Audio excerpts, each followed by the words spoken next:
The entire room fell apart. There's not a better explanation. Everything rained out of the ceiling. All the filing cabinets were disrupted, falling over, collapsing. It was as if you gave a demolition crew sledgehammers and pickaxes and everything and gave them a week to destroy the room. But it all happened in a split second. Hello, all of my history-loving friends. This is Madame Morbid. I am your guide on any number of historical adventures.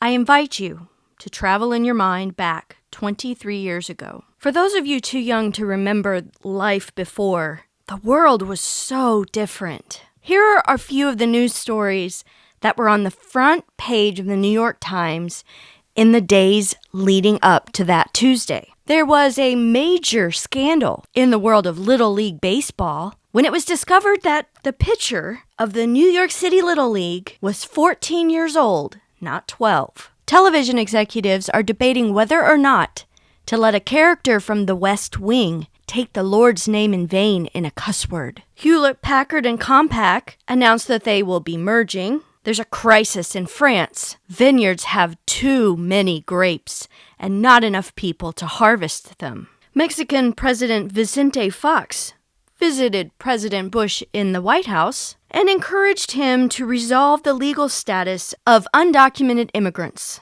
We're still waiting on that one to have something done about it. The Department of Justice decides not to break up Microsoft Corporation as a monopoly. A strand of hair may help solve Jimmy Hoffa's 1975 disappearance. There's a big debate over junk food in schools. And on September 10th, an ad asks, quote, "War in the Middle East? Can it happen? How can it be avoided?" My gosh, we were so innocent. Since then, the news has felt more like fear-mongering. I miss the days when those were the kind of headlines you saw in the newspaper. Here are Tuesday morning's headlines. Not that much to see. It's just a normal day as far as everyone knows. At 8:36 a.m., ABC Channel 7 meteorologist Bill Evans goes live. Tony, good morning. I'm meteorologist Bill Evans, and our neighborhood has bright sunshine outside. It cuts to a live image of the city. The last time those iconic buildings will be shown live and intact. At that moment, the temperature was 64 degrees, and the high that day would be 80. It was election day. It was primary day, which likely saved a lot of lives. Monday Night Football had been the night before. Some people slept in because they stayed up too late watching the football game. Employees of Eurobrokers show up to work like normal. They go up the elevators to floor 84. Their offices were located in WTC Building 2, and they occupied the entire floor. I'm going to let longtime employee of Eurobrokers, Brian Clark, describe the company and what they did for you in his own words. A link to this entire interview will be put in the description. Our company called Eurobrokers, we were a small brokerage firm. Our products were capital markets. We screamed and yelled at each other on telephones on a trading floor, and our customers were the large financial institutions, global institutions, because we had offices in London and Tokyo and other places around the globe. So our customers, if you can think of banks like Wells Fargo or Bank of America, Citibank, Goldman Sachs. So it was big professional money. The company got paid a tiny commission per $1 million per day. We got paid 50 cents. So a $100 million transaction from today till tomorrow, we would bill each customer on a $100 million transaction just $50. I mean, it was high volume. The public generally doesn't understand what we do or what we did. This is footage of Eurobrokers in action in 1988. At this time, they were in WTC 1, floor 31. But I imagine it looked pretty similar. I am so stressed out even watching this.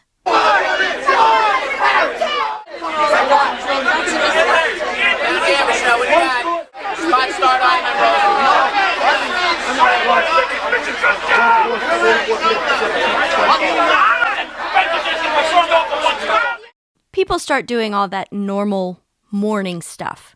Go get coffee. Sit down, check your email. Here's Brian Clark again. Went once around the trading floor on my arrival that day, and everything seemed to be operating well. So I went back to my office to start working on spreadsheets or emails or whatever at about 8:30.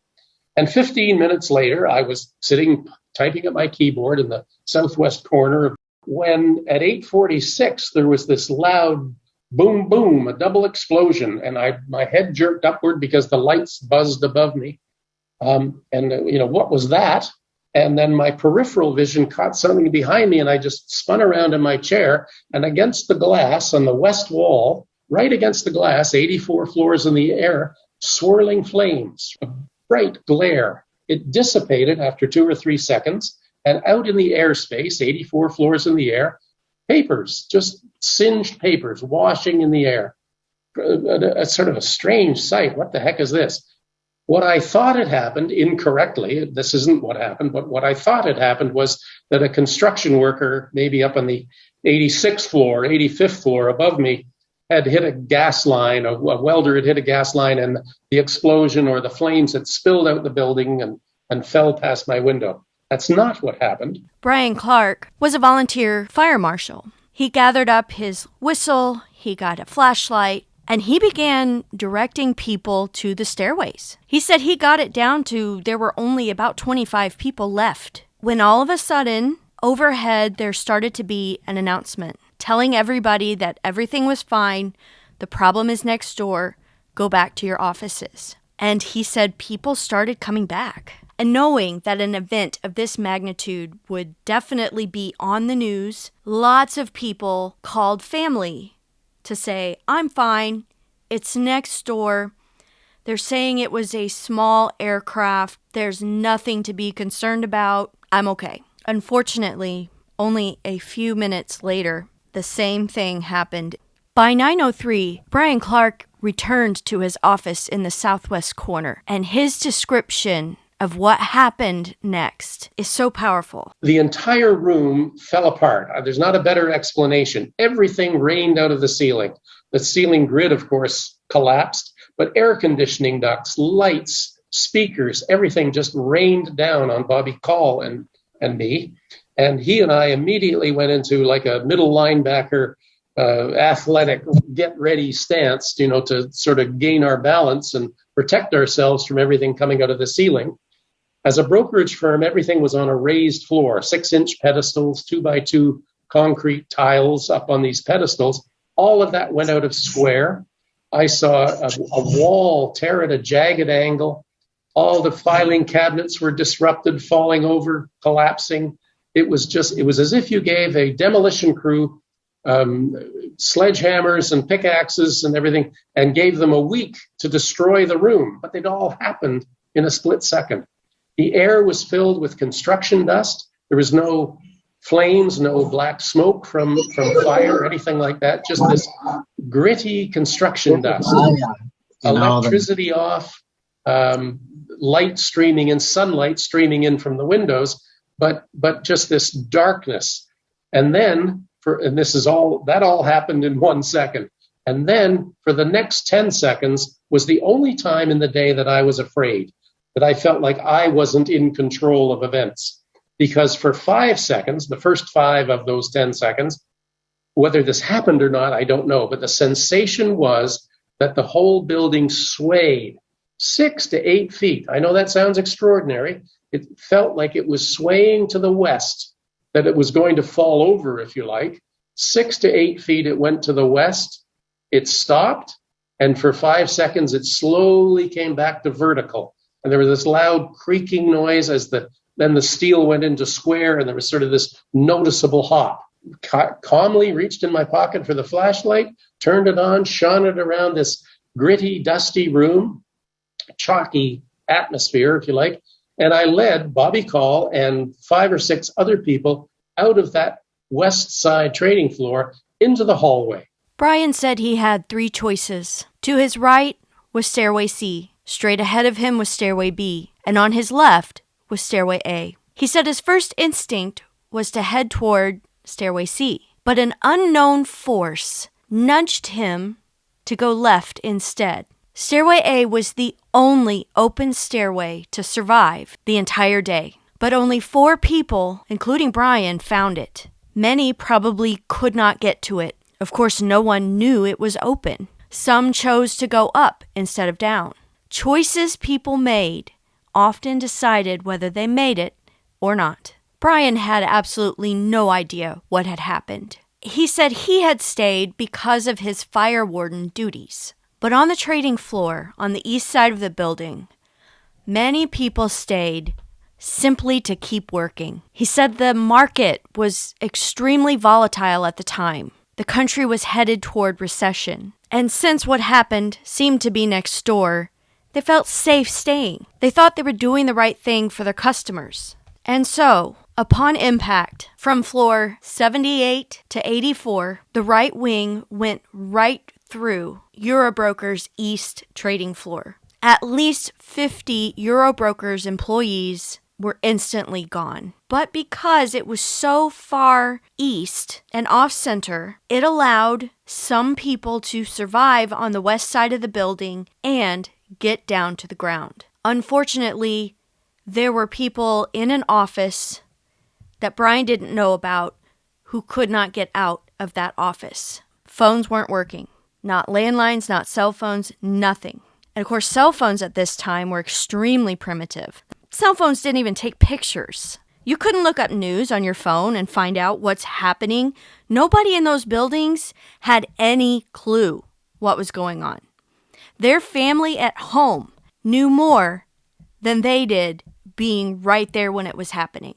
So one of them grabbed a piece of paper and scribbled a note with 5 words and 2 numbers.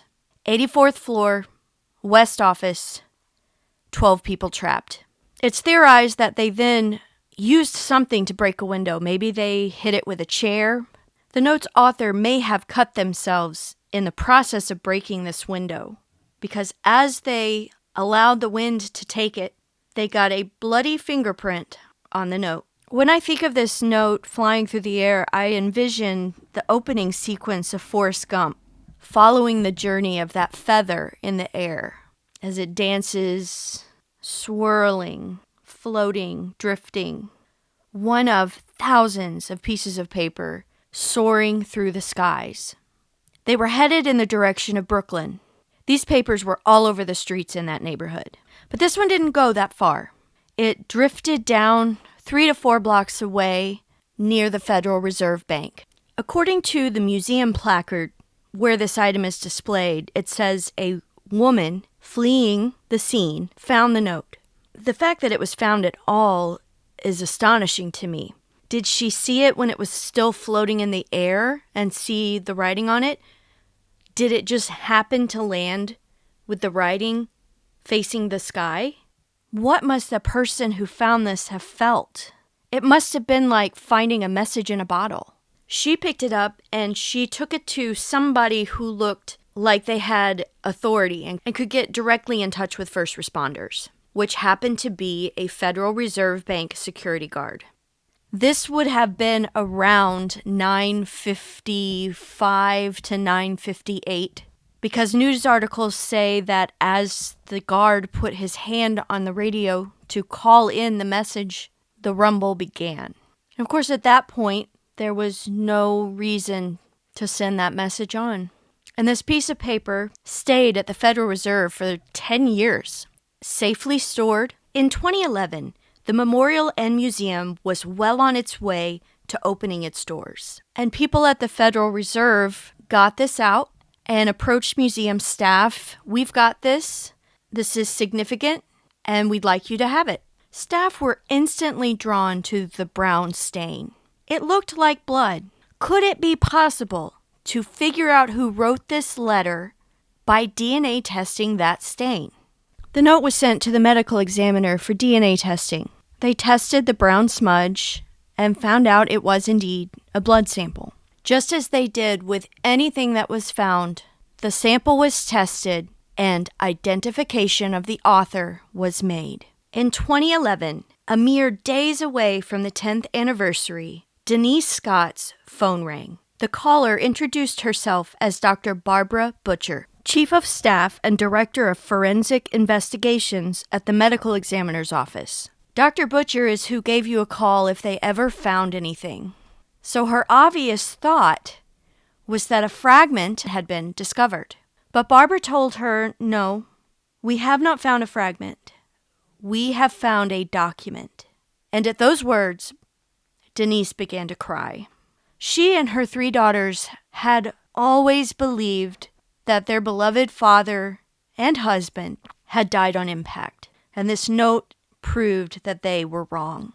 Randolph Scott, everyone called him Randy, was a broker for Euro Brokers. That day, he had called Denise. She was a first-grade teacher at Springdale School in Stamford, Connecticut. He had to leave a message with somebody because she was in her classroom, but he said that he was fine, what had happened was next door, and that it didn't seem like it was serious. So Denise would not find out how serious things were until much later in the day when her daughter, Rebecca, called her from college. I found a note from the college staff member who accidentally told her about what was happening. Her name was Debbie Colville. This is what she wrote on his Legacy.com memorial. She said she was watching events on television when she was approached by a young lady, and she said, I casually was telling her about what was happening in New York, having absolutely no idea that this girl I'm talking to has a father in that building.